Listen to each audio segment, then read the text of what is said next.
شهر رمضان الذي أنزل فيه القرآن هدى للناس وبينات من الهدى والفرقان. صدق الله العظيم.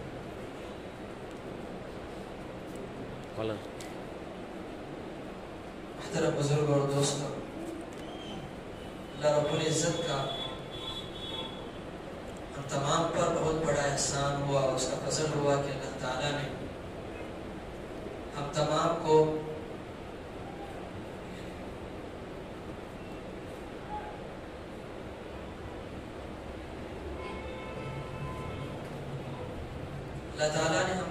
کو آج پہلی تراویح پڑھنے کا موقع عنایت فرمایا۔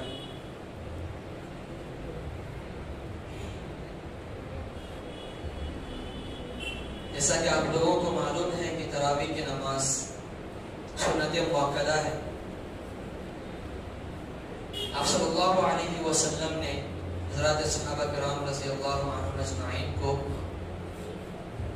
5 دن تراویح کی نماز پڑھائی تھی۔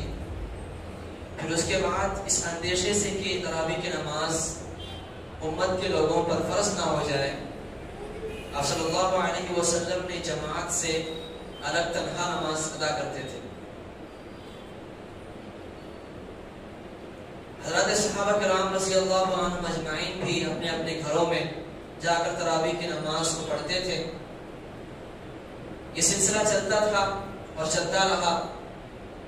حضرت ابوبکر صدیق رضی اللہ عنہ کے دور خلافت میں بھی حضرات صحابہ کرام رضی اللہ عنہم اجمعین نے تراویح کی نماز کو اپنے اپنے گھروں میں ہی پڑھا ہے۔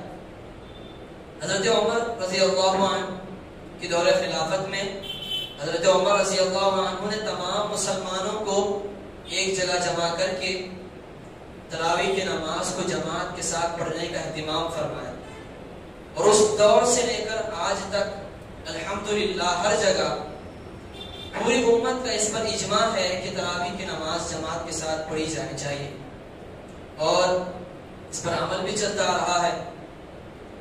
تو اللہ تعالیٰ سے دعا کرتے ہیں کہ اللہ تعالیٰ ہم تمام کو مکمل 30 دن تراویح کی نماز پابندی کے ساتھ پڑھنے کی توفیق عطا فرمائے، اور روزوں کا بھی اہتمام کرنے کی توفیق عطا فرمائے۔ میرے دوستوں، رمضان المبارک کا مہینہ اللہ کی طرف سے ایک عطیہ ہے، ایک ہدیہ ہے۔ اب ہمارے اوپر یہ فرض بنتا ہے، ہماری یہ ذمہ داری ہے کہ ہم اس عطیے کو، اس انعام کو کس نظریے سے دیکھتے ہیں، کس طریقے سے اس کی قدردانی کرتے ہیں، اس کا اہتمام کرتے ہیں۔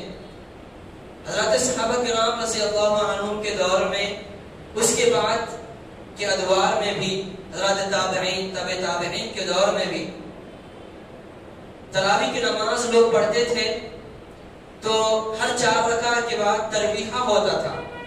جیسے ہم لوگ دعائیں پڑھتے ہیں، ذکر وغیرہ کرتے ہیں، تو پہلے جو ہے تراویح کی نماز کے ہر 4 رکعت کے بعد ترویحہ ہوتا تھا۔ مطلب یہ کہ 4 رکعت پڑھنے کی مقدار 4 رکعت کے بعد بیٹھتے تھے۔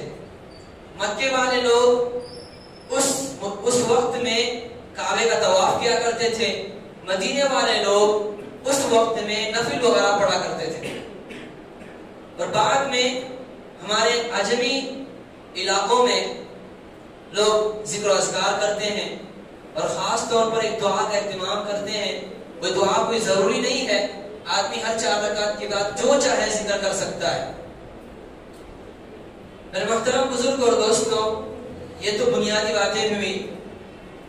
اصل یہ ہے کہ اللہ رب العزت نے ہم تمام کو دنیا میں جو بھیجا ہے، اس کا واحد مقصد یہ ہے کہ انسان دنیا میں رہ کر اللہ کی عبادت کرے، اللہ تعالیٰ کی بندگی کرے۔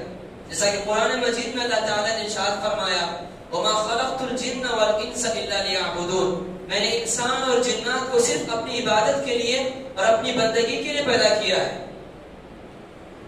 تو انسان کو اللہ رب العزت نے بندگی کے لیے پیدا کیا، عبادت کے لیے پیدا کیا۔ عبادت کسے کہتے ہیں؟ بندگی کسے کہتے ہیں؟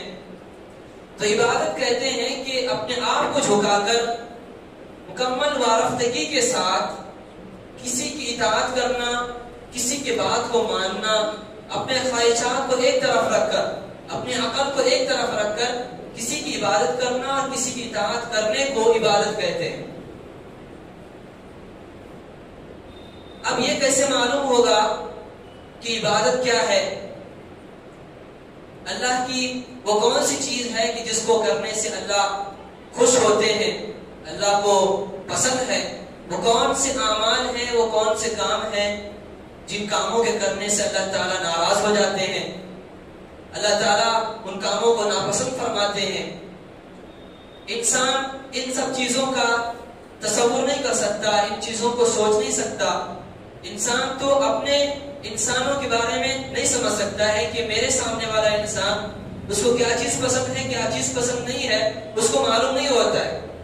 تو جب انسان کو انسان کے حالات معلوم نہیں ہے، اس کی صفات معلوم نہیں ہے، تو اللہ تعالیٰ کو کیا چیز پسند ہے، اللہ تعالیٰ کیا چیز ناپسند کرتے ہیں، انسان کو معلوم نہیں ہو سکتا ہے۔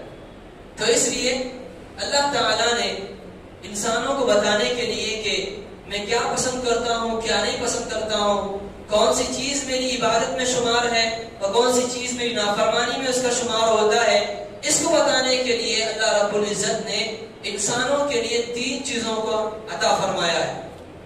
ایک چیز ہے حواس خمسہ۔ انسان حواس خمسہ ظاہرہ کسے کہتے ہیں؟ کہ آنکھ، ناک، کان، ہاتھ، قوت شامہ، سونگنے کی قوت، یہ تمام قوتیں ایسی ہیں کہ جس کے ذریعے سے انسان چیزوں کو پہچان سکتا ہے۔ بعض چیزیں وہ ہوتی ہیں جن سے انسان جو ہے چیزوں کو پہچان سکتا ہے۔ مثال کے طور پر میرے سامنے آپ لوگ بیٹھے ہوئے ہیں، تو میں آپ لوگوں کو پہچان رہا ہوں، تو یہ میری آنکھ کی قوت ہے۔ تو قوت بصارت کے ذریعے سے، آنکھ کے ذریعے سے میں آپ لوگوں کو پہچان رہا ہوں۔ اور بعض چیزیں وہ ہیں کہ جو قوت خمسہ ظاہرہ، حواس خمسہ ظاہرہ جو ہے اس کا ایک دائرہ کار ہے، اس کے بعد اس کا عمل ختم ہو جاتا ہے، اس کے بعد جو عمل شروع ہوتا ہے وہ عقل کا عمل شروع ہوتا ہے۔ میرے سامنے آپ لوگ بیٹھے ہیں، آنکھ کے ذریعے سے میں نے آپ کو معلوم کر لیا کہ آپ انسان ہیں، آپ کا رنگ فلاں ہے، آپ گورے ہیں یا کالے ہیں، لیکن یہ کیسے معلوم ہوا کہ آپ کا کوئی باپ ہے، آپ کی کوئی ماں ہے، آپ کو کسی نے پیدا کیا؟ یہ معلوم ہوا عقل کے ذریعے سے، آنکھ کے ذریعے سے یہ معلوم نہیں ہو سکتا ہے۔ تو یہ کام جو ہے کسی انسان کے بارے میں یہ معلوم کرنا کہ وہ کس سے پیدا ہوا، اس کا والد کون ہے، اس کی ماں کون ہے، یہ معلوم ہوا عقل کے ذریعے سے۔ اس سے اوپر جو درجہ آتا ہے وہ وحی کا درجہ آتا ہے۔ وحی کسے کہتے ہیں؟ وحی کہتے ہیں کہ اللہ تعالیٰ اپنے پیغام کو پہنچانے کے لیے، اپنے پیغام اپنے بندوں تک پہنچانے کے لیے اپنے مخصوص بندوں کو، اپنے چنندہ بندوں کا انتخاب فرماتے ہیں، اور ان کے ذریعے سے اللہ تعالیٰ اپنے پیغامات کو، اپنے احکامات کو بندوں تک پہنچاتے ہیں۔ اس کو وحی کہتے ہیں۔ تو میرے محترم بزرگ اور دوستوں، یہ قرآن مجید جو ہے جس کی تفسیر لوگ کرتے ہیں، حضرات علماء کرام، حضرات مفتیان اعظام کرتے ہیں، یہ پورا کا پورا قرآن مجید جو ہے وحی کی شکل میں ہم تمام پر نازل ہوا ہے۔ اس قرآن مجید کا 2 نزول ہے۔ ایک نزول تو یہ ہے کہ لوح محفوظ سے اللہ تعالیٰ نے آسمان دنیا پر پورا کا پورا قرآن مجید ایک مرتبہ نازل فرمایا۔ وہ کون سے دن نازل فرمایا؟ رمضان المبارک کے ایام میں، شب قدر میں اللہ تعالیٰ نے پورا قرآن مجید لوح محفوظ سے آسمان دنیا پر نازل فرمایا۔ پھر آسمان دنیا سے اللہ تعالیٰ نے آپ صلی اللہ علیہ وسلم پر قرآن مجید کو تھوڑا تھوڑا کر کے 23 سال کی مدت میں اللہ تعالیٰ نے قرآن مجید کو پورا کا پورا نازل فرمایا۔ تو قرآن مجید کے نزول کی جو مدت ہے وہ مکمل مدت 23 سال ہے، یعنی آپ صلی اللہ علیہ وسلم کی نبوت کے پورے سال۔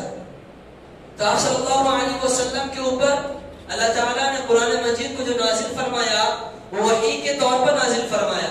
تو اس لیے جب وحی کے طور پر نازل فرمایا، وحی کسے کہتے ہیں، وحی کیا ہے، اس کے تعلق سے میں آپ کے سامنے تھوڑی سی وضاحت کر دینا مناسب سمجھتا ہوں۔ وحی کہتے ہیں، جیسا کہ میں نے آپ سے کہا کہ اللہ تعالیٰ فرشتوں کے ذریعے سے اپنے مخصوص بندوں کو جو پیغام بھیجتے ہیں اس کو وحی کہتے ہیں. وحی کے نازل ہونے کی وحی کی مختلف صورتیں ہیں، اس کے مختلف طریقے ہیں. آپ صلی اللہ علیہ وسلم کے بارے میں حضرت عائشہ رضی اللہ عنہا فرماتی ہیں کہ ایک صحابی نے آپ صلی اللہ علیہ وسلم سے پوچھا کہ اللہ کے نبی آپ پر وحی کیسے نازل ہوتا ہے؟ تو آپ صلی اللہ علیہ وسلم نے فرمایا کہ وحی میرے اوپر گھنٹی کے بجنے کی طرح نازل ہوتا ہے. یعنی میرے اوپر وحی کا جو نزول ہوتا ہے وہ گھنٹی کے بجنے کی طرح. وہ گھنٹی کے بجنے کی طرح کیا ہے اس کا مطلب؟ حضرات علماء نے، حضرات مفسرین نے اس کی تشریح کی ہے کہ گھنٹی جب بجتی ہے تو اس کی آواز میں تسلسل ہوتا ہے، یعنی مسلسل بجتا ہے. آپ ایک مرتبہ بجا کر چھوڑ دیں گے تو اس کی آواز مسلسل آتی رہتی ہے. اور اسی طریقے سے گھنٹی کی آواز کی کوئی سمت نہیں ہوتی ہے.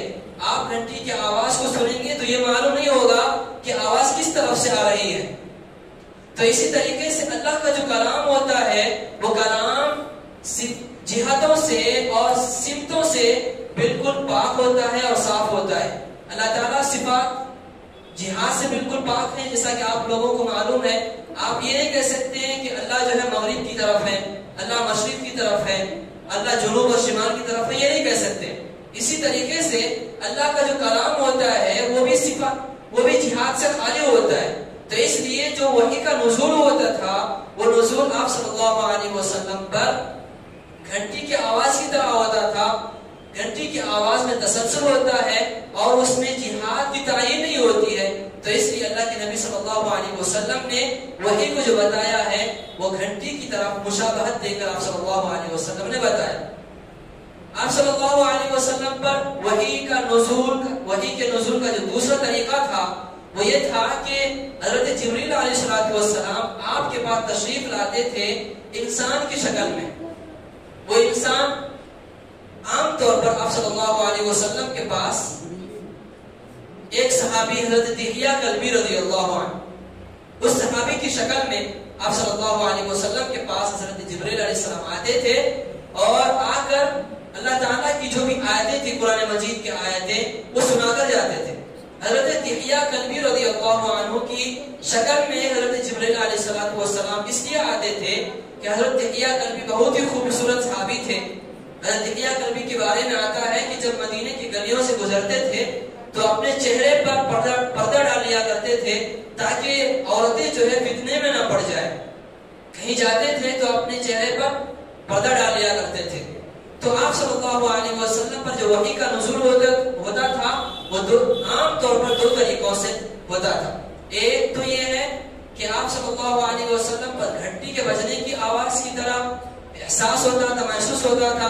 دوسرا طریقہ یہ ہے کہ آپ صلی اللہ علیہ وسلم کے پاس حضرت جبریل علیہ السلام جب قرآن کو نازل کرنے کے لیے آتے تھے تو حضرت دحیہ کلبی رضی اللہ عنہ کی شکل میں آتے تھے.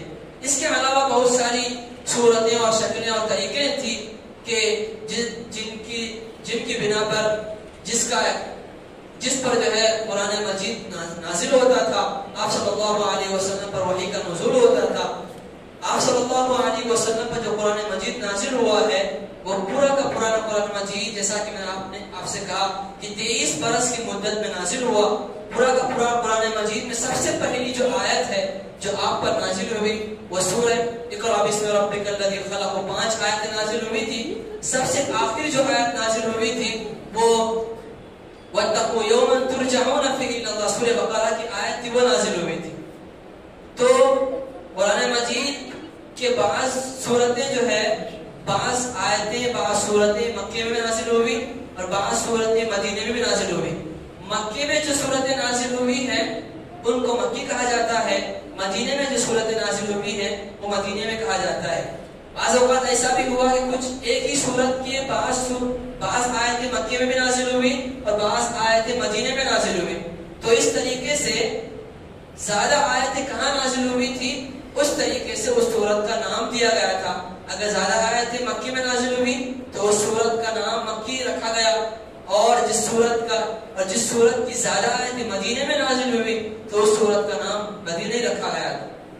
تو اس طریقے سے وحی کا نزول ہوتا تھا، اور قرآن مجید کی یہ ترتیب تھی کہ قرآن مجید میں بعض صورت مکی ہے، بعض صورت مدنی ہے. تو قرآن مجید کی تعلق سے بہت ساری باتیں ہیں جن کو مختصر سے وقت میں بیان کرنا ناممکن ہے، اس لیے آج اتنی باتوں پر اکتفا کرتے ہیں. انشاءاللہ کل آپ کے سامنے سورہ فاتحہ کی جو تفسیر ہے وہ آپ کے سامنے رکھا جائے گا. دعا کریں کہ اللہ تعالی ہم تمام کو قرآن مجید